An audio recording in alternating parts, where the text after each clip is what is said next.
Back in February 2025, I was introduced to a little franchise called Resident Evil, and that originally started as a way for me to understand the games for work, and somehow that spiraled into an obsession with these characters, the different factions at play, and the pursuit of discovering the truth behind the conspiracies and future obstacles that every entry adds to this never-ending onslaught of outbreaks. Although when I made my video on my first impressions on the franchise, many people were quick to point out that at the time, I didn't commit to 5 or the first Revelations game, and some people even accused me of skipping over 6 since it's widely regarded as a quote-unquote bad Resident Evil game. And to that I say, I was playing through all the remakes so I could help edit these videos for Hey Future Soul, which you should totally watch by the way. I also didn't own Revelations 2 or the Ethan Winters duology at the time. But now I'm finally back after beating all of those games from beginning to end, so I can finally give my proper thoughts on these entries. Well, I'd like to say I beat them all from beginning to end, but there was one entry I had a really big problem with, which I will get to later. And for those wondering, I will play the Ethan Winters duology in the future. I'm planning on beating it before Resi 9 comes out. But for now, I want to cover Resident Evil's weird saga of games that my viewers voted on calling the BioTerror Saga. And after playing all these games, I realized why everyone wanted to call it that, and I also realized I misspelled it this entire time. I did not realize I misspelled it until now. And for those wondering why I decided to put all these games into one big video, simply put, it's just because of how I see the mainline series. Resident Evil 1 through Code Veronica are what I consider the classic games. Meanwhile, Resident Evil 4 is in its own box since it's more of a transition stage for the franchise. Usually, I put Resident Evil 0 and Resident Evil 1 Remake together, but sometimes I like to put them with the other remakes, even though there are reimaginings and different continuities. It's a little bit confusing. And finally, we have the Revival trilogy, where the series went back to its original horror roots, that being Resident Evil 7, 8, and I'm putting 9 in there too. I know it won't come out for another few months, but at this time of me writing this video, I want to, I guess, call it early. But before that saga, we have the current one that we are talking about now, where the franchise did attempt to go back to its roots while at the same time trying to move past them. Also, it goes without saying, this video will contain spoilers for all these games, as well as other games in the franchise, so you have been warned. Okay, before properly jumping into this, I just want to say I did do this in a weird order again, but look, in my defense for this, I started with Revelations 1 instead of 5 this time, because I actually had some progress in RE5, almost reaching the halfway point. I was technically like a third of the way in. It had bothered me a lot that I gave up on Revelations right at the introduction because I couldn't figure out how to get past this door at the start. You see, Revelations takes place a few years before RE5 and starts by following Jill and her partner Parker, both of them looking for Chris and his partner after losing communication with them, which led them to an abandoned cruise ship called the Queen Zenobia. And of course, it is infested with a new virus, the T-Abyss virus. It was created from a fusion of a virus found in deep-sea fish and Umbrella's T-virus. Everything infected by it becomes like this gelatinous monster, a bit like a mutated blobfish. We witness these slimy, tall white things with tube mouths infest the entire opening area of the ship, and we even see them kill this blonde lady who is totally not important later. Eventually, we get kidnapped and taken to another part of the ship, and this is where the mission truly begins, and at this point, you start to feel the vibe of classic Resident Evil creeping into this game through its environments. Like, you know how we have those beautiful grand areas that seem somewhat untouched by the main zombie threat, but then we have those areas that are much deeper, locations where it's extremely obvious how much worse it really is. But regardless of where you go, the infected will always be lurking in the shadows somewhere. Some of them can shoot, some of them have shields, some of them still retain a bit of their human consciousness as well, which you can hear in their voice lines, like the unsettling boss that constantly says, Mayday, Mayday. This is the Queen Zenobia. But this little bit of light shining through is overpowered by the virus. Also, there's Rachel, the lady that died at the beginning of the game. Since she's the most recent to have gotten killed and infected by these oozy creatures, she retains a bit more of her human appearance, which makes her the most unsettling part of the game for me.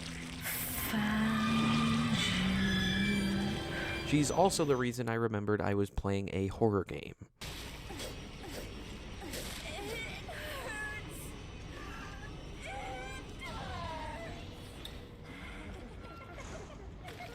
I did not know Revelations had this game. I was under the impression it was going to be like 6 the whole time. fucking hate this. I was saying so proudly recently about how, like, oh, like, you know, these things don't really scare me anymore. Fuck, dude.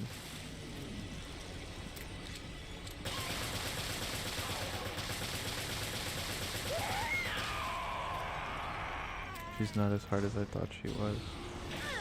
I don't know how to feel right now, dog. Oh my gosh, I don't want to play this right now. This is awful. Emotionally awful. Yeah, I've kind of reached a point now with these games, and in general, where I'm not as afraid as I once was. I went from being one of the jumpiest people out there to only slightly less of a coward. But now, the RE games need to do a little bit more to scare me, if I'm being honest. And because of that, for some reason, due to my lack of knowledge on the game, I assumed that this game was going to be a lot like the parts of Resident Evil 5 that I had played. All tension, but no real fear. And I regret thinking like that now, because I won't lie, Rachel gave me a genuine fear of enemies creeping on me in this game. But to summarize the rest of the story, Jill and Parker regroup and realize Chris was never on the ship in the first place. Meanwhile, Chris and Jessica, his new BSAA partner, are in the mountains following a lead on Veltro, a radical bioterrorist group that carried out the Terra Grigia attack. It was a city made on top of the ocean that runs solely on solar power. I said that without realizing it sounded like a pun. Another BSAA team, led by Keith and Quint, uncover invisible T-Abyss hunters at one of Veltro's old bases. Also, yes, I did dislike the two of them. I felt like the game genuinely did not need them, and I feel like they are bad attempts at comic relief that break the tension in such an unnatural way. Like there's tension that the other parts of the game brings, and they just throw it completely out the window in a very unsatisfying way. Although that section with them where you're locked in a room and you have to fight off waves of enemies breaking in was pretty okay. like I won't lie, I did enjoy that part a little bit with them. And we did get my hunters back, and now in an invisible form. Unless there was already a game with them invisible that I can't remember. I'm pretty sure this is like the first and only time we have invisible hunters. Oh yeah. I was for some reason I kept confusing them for like the like flying, I guess, hunter replacements from Resi 4 that would camouflage. I guess that's pretty close, but no, that's not the same thing. Back on the Queen Zenobia, Jill and Parker try to contact O'Brien, the BSAA's director and overseer of this mission. But they learn that the same satellite that destroyed Terra Grigia has been reactivated and aimed at them. With the help of Quint, they ended up redirecting it at the last second, but the ship is still heavily damaged. I feel like the rest of the plot sounds really convoluted to explain unless you're following along with the game, but in short, this entire operation was a setup by O'Brien to give the BSAA an excuse to uncover evidence in every single place linked to the Terra Grigia incident. This is because O'Brien knows that the director of the Federal Bioterrorism Commission, Morgan Lansdale, provided Veltro all its resources, which led them to become more of a prominent influence in fighting against bioterrorism. But in Morgan Lansdale's own words, Director O'Brien, surely you understand our dilemma. Without the Terra Grigia panic, the ignorant masses would be unaware of the threat that lies before them. Yes, you may in fact be correct. No one has the right to detain me. The world required my guidance. It was all for the greater good. You're only fooling yourself. You said yourself, abandon hope, all ye who enter here.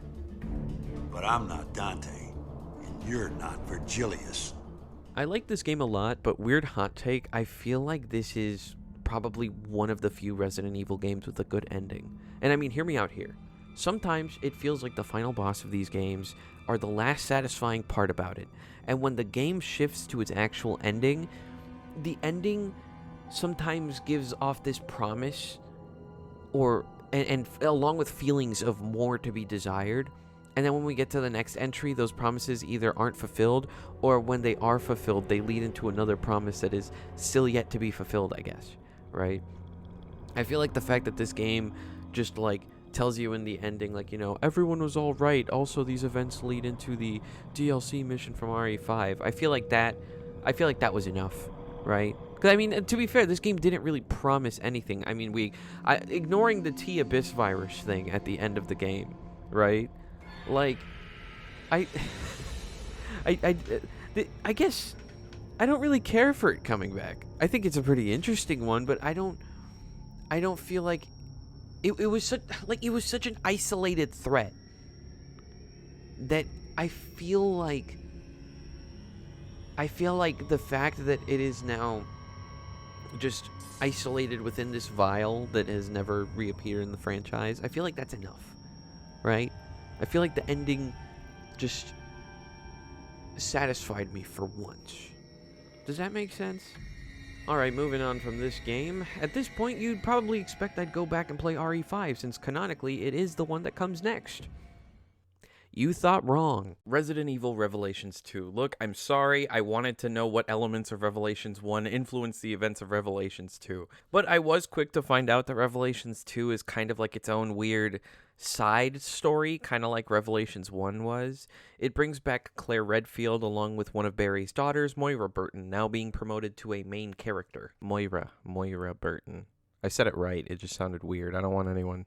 I don't want to repeat Sheva's situation. Claire is now working with TerraSave, a group that helps victims of BioTerror incidents. During a party, their building gets raided and stormed by a bunch of armed guards. Everyone gets kidnapped and taken to an island prison, and they all wear these bracelets that monitor their fear levels. And a mysterious woman called the Overseer is monitoring them from her tower.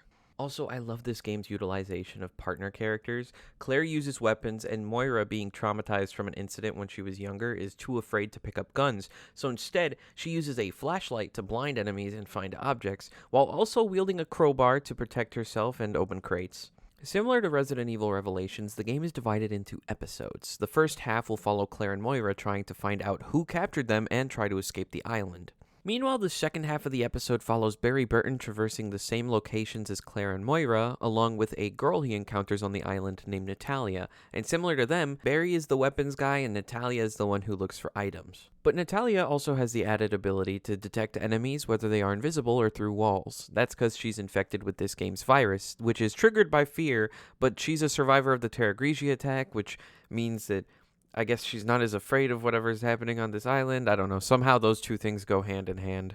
Or at least that's what the story has led me to assume. But something felt so off when I played Barry's POV for the first time, because you're retracing your steps from the first half of the episode, but for some reason it felt like a lot darker, more abandoned, and the enemies looked slightly different. And it isn't until you reach the end of the first episode that you get the big twist reveal that Barry's part of the game takes place 6 months after Claire and Moira's, and he's just trying to find her. And I'm just like, I'm like blown away at like the mystery of how did this happen? How do these characters get to the point where they are like still gone for like the next 6 months or something like that? And it's like, whoosh. It's crazy. I don't know. It's like this whole game, from first impression to the end, had just been so good. I liked it. It had a compelling setup. It had the best pacing out of the four, in my opinion. The TerraSave member who got us kidnapped, it being like a Morgan Lansdale loyalist, makes sense, or something like that, if I remember correctly.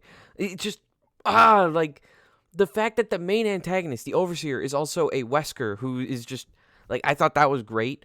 She felt like that, what was it? I was telling Sol about this the other day. Like, she felt like what Alexia Ashford was trying to be or supposed to be, in the sense that, like, you see how sick and twisted, in the sense that you see how sick and twisted Alex Wesker is. Meanwhile, like, Alexia Ashford, she's just implied to be all sick and twisted. It's like you see these experiments, but when you look at the ones that Alex did, you, like, I don't know, you see it more like people who were tortured and tormented, if that makes sense. At least that's how I viewed it. And on top of all that, Natalia is actually a successful experiment for her to be able to transfer her consciousness into her body so she can live longer, which also, like, I don't know, being like a perfect vessel for this game's virus was just such an interesting premise, because of the fact that, like, usually when you have like these like perfect biologically engineered weapons and whatnot, usually the point of the game would be to like eradicate it. Meanwhile, in this game, it's like, no, like Alex gets away with it. Alex gets away with it. I think that's so cool. And I think like the lead up to finding out like like that was pretty interesting too. Just the fact that like Alex and Natalia both existing at the same time, both having Natalia's consciousness at the same time, leads Alex to wanting to kill her because she gets like this whole, I don't even know how to describe it. She just knows that she's like such a she sees herself as such a perfect person that she feels like there can't be two of her existing at once or something like that. So she's trying to kill Natalia before the other consciousness like reawakens or something like that. I'm sorry, you could tell how much I like this game by how excited I sound about it. It is so good, and I want to go back and replay it. Like, I genuinely want to go back and replay it. I could dive so much deeper into this game, but I don't want to for this video because it would be too long, and out of all the games on this list, I just highly suggest that you play this one yourself. I think I'll close this section off by reading my backlogged review of this game. Out of all the Resident Evil games that came out after RE4 and before RE7, this is the only one that felt the most like classic Resident Evil, and the only one to properly adapt that feeling into this era of the games. Now, for Resident Evil 5, I've talked about this story already in a past video. I originally didn't want to go deep into the story of this one because of that, and mainly just wanted to say, like, you know, hey look, I finally beat this game after not opening it since February 2025. But I still haven't beaten the game. Hi. So here's the thing, please excuse my everything. I have everything a mess. So, originally when I recorded the following section of the video, I had attempted to play RE5 like one more time and I dropped it. It just frustrated me. I didn't like it. It like the gameplay just bothered me so much, and something bothered me, and I realized my main problem with the game was Chris, and you're gonna hear my whole Chris rant, right? At the time I am recording this, I have just beaten RE5. I gave it a second chance after beating RE6 because I genuinely liked RE6. I liked that version of Chris. And I thought it would be fair to give RE5 another shot. So I went back, and I can now say I beat it. I beat it. I'll put it up here or like up there. I don't know what direction I'm in right now, or if I'm even green screened in at all. But anyways, yes, I have beaten RE5. You are going to hear a rant from a version of me who at the time didn't beat RE5. And you'll understand why I dislike it. Yeah. Like, comment, and subscribe. And in this case, it's more of a me thing. In terms of my feelings on this game, have they changed? Are they the same? I mean, I enjoyed this game the first time I played it, and like my current attempt at playing it again. But I only enjoyed it as a game, and only for the experience that it provided. Not as a Resident Evil entry, and because of that, it was just hard for me to fully commit and go further into it. To me, a Resident Evil game isn't mainly about horror or surviving with scarce resources, but it's more so about the feeling of being a character that has to overcome a scenario that feels nearly impossible, and you don't know how you're going to escape from it. In the lead up to RE9, the devs made a comment about Leon not being the main lead, saying he's a bad match for horror because he's too fearless, experienced, and it's hard to build suspense around that. And in a sense, I do agree with that statement. I mean, look at him in the latest trailer for RE9. He wields a chainsaw now, you know? Like, sure, enemies in both versions of RE4 did give me a scare at first, but once you figure out how to deal with them, the level of fear really didn't come back for me, you know? Because you play RE4, you are Leon. You are that fearless experience, sometimes with a lower back tattoo character, you know?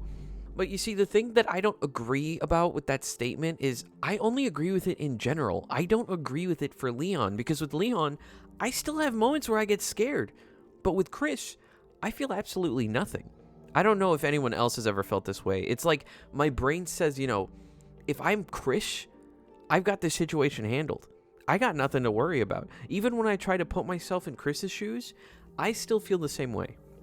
I presume this is because, like, he treats every situation with, like, the same level of urgency without lacking worry, you know? Lacking worry, is that the right term? I haven't gotten far enough in the franchise to have reached 7 and 8 yet, and I mean, you can tell from this video. But I've seen plenty of playthroughs where once everyone gets to those sections where they play as Chris, like, for example, I guess RE8, I'm pretty sure RE7 has, like, a DLC for him. Like, everyone's reaction is just all run and gun, not like a hint of fear or worry from what I have seen, you know? I call this the Chris effect. Because I realized while making this video, I have not played a single Resident Evil game where I have played as Chris and ever once felt like scared or like a shred of fear while playing as him. Like, there is no tension or fear while playing as Chris at all, at least for me. And I am not saying I dislike Chris. I like him, and I feel like Resident Evil does need a character that makes you feel like this while you play as him. I think he's a perfect fit for this game in the franchise, but I don't think a game where I get a chance to play as Chris will ever make me feel like that fear and tension that I want to feel from these games, you know? Also, on an unrelated note, I feel like I shouldn't end this section without mentioning the fact that this game is co-op, and this is Sheva Alomar. For some reason, in my first Resident Evil video, I misread her name as Sheva Almora, and people would not drop it. It has been over 6 months. I know I misread her name. I never caught it. I'm sorry. It's Sheva Alomar, not Almora. I'm sorry. You could stop bringing it up now. So, when it came time for me to play Resident Evil 6, the only thing that I knew about this game is that it had multiple protagonists, takes place over a long stretch of time, and the main menu listings of all the campaigns is in the wrong order and difficulty. Like, if you were to play it the way it was listed, it would have spoiled big things in the game. Also, there's like this fake Ada Wong going around. I also knew about her. As I said earlier, people assumed I originally skipped this game because of all the negative opinions surrounding it. In reality, I just didn't have any time or interest when I first bought all the games in the franchise. To this day, I have still not heard any of the main criticisms surrounding this game, just that it nearly killed the franchise. But my opinion on this game is that we all know I wasn't really here for these entries when they came out for the first time. I wasn't here when Resident Evil 6 came out for the first time, and I can kind of understand and see why people dislike this game from an objective standpoint, but I liked this game a lot, and it's probably my second favorite out of all the ones in the BioTerror Saga. It just felt like everything leading up to this game was kind of made it seem like a natural evolution, you know? Despite the fact that the individual campaigns aren't listed in chronological order, and if you want to play the games in a way that makes them make more sense, you have to do a lot of back and forth. But this game did a really good job weaving together everyone's personal character journeys into this plot. The overall plot was kind of bad, very convoluted. The existence of Neo Umbrella on its own it felt like cheap nostalgia fuel, especially since it wasn't really connected to the old Umbrella at all. It was just kind of there as like a word that makes everyone just go, ooh, Umbrella, you know? It's I don't remember what the word I'm looking for is, but you know what I mean. But I did enjoy seeing all the pieces come together. I thought it was pretty cool. And I feel like everyone had a pretty good dynamic with their partners, Sherry and Jake being the children of prior antagonists and seeing their suffering as a consequence of their parents' misdeeds, despite them being on the side of good. You know, I liked that whole idea. Leon and Helena's relationship is a bit hard for me to describe, but I like how their story just follows them trying to clear their names after being framed by one of the game's antagonists. But I think my favorite pair in this game is Chris and Piers. Since I didn't know anything about the characters when I went into this game, this version of Chris honestly surprised me, and he became my favorite. Piers is exactly who I needed for me to like Chris as a character. I guess the thing I never liked about Chris is that he never felt like he had a weakness. But in this game, it's clear that his weakness is the people who follow him. Chris really cares about the soldiers he's leading into battle, and he really wants to ensure that they can all make it out alive on their mission. But that's often not the case. When you see him at the start of the campaign, Chris is hiding away drunk and with memory loss after having lost everyone on a mission about half a year prior, witnessing them all turn into this game's infected, the Joavo, due to the C virus. From what I gather, it's a fusion of the G virus and T Veronica virus. Some of the infected mutate to have these bug-like features, while still keeping some of their human intelligence. Meanwhile, others have the misfortune of getting set on fire and becoming cocoons for a more monster-like creature that emerges from them. Even though this is my second favorite from the bunch, again, I feel like this plot is just really convoluted, and I really don't want to summarize it.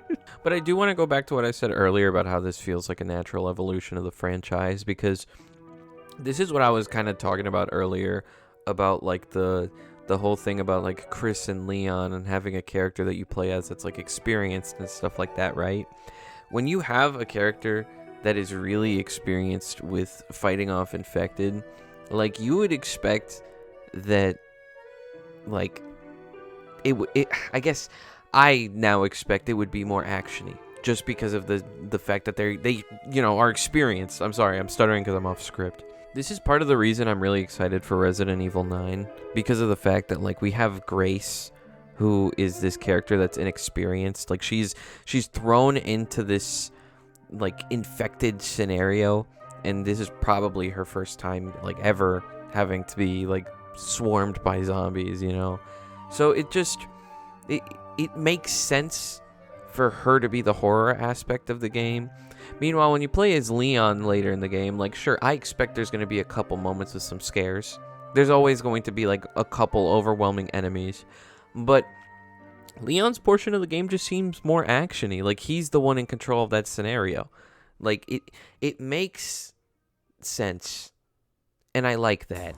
Usually when I make my videos, I play a game, and then I go straight into, like, the scripting and editing, etc. I don't like jumping into the next game because I know my thoughts and feelings on the entry will change based off the next one that I play. Because my brain usually, like, I like to focus on one thing at a time so I can, like, put in my full, my full everything into it, So I haven't gotten to RE7 or 8 yet, and I know I'm probably going to feel the exact same way when I get to those sections where I play as Chris. I know I talked about it earlier from the perspective of seeing it, but I haven't gotten to that perspective of actually playing those moments. I'm probably going to feel that exact same way of what I'm talking about now. Like that whole thing about feeling like playing as a character that's inexperienced and then swapping over to a moment where you play as a character who is experienced. I might enjoy it when I get to 7 and 8. I don't know. It looks like it's fun. But the reason I bring that up is because 6 technically does the exact same thing, but not from the perspective of playing as like an experienced person in general. It's more so like they are experienced. Everyone is experienced in fighting, but not everyone is experienced with like the whole like zombie thing. Like Leon, Chris, Sherry, they're used to the infected. They're used to probably, well, I can't speak for Sherry, but they know about the infected. They're used to that. They've experienced that for like a long time. They've known about it for a long time. Meanwhile, Helena, Jake, and Piers, they've never really had the same experience as their partners.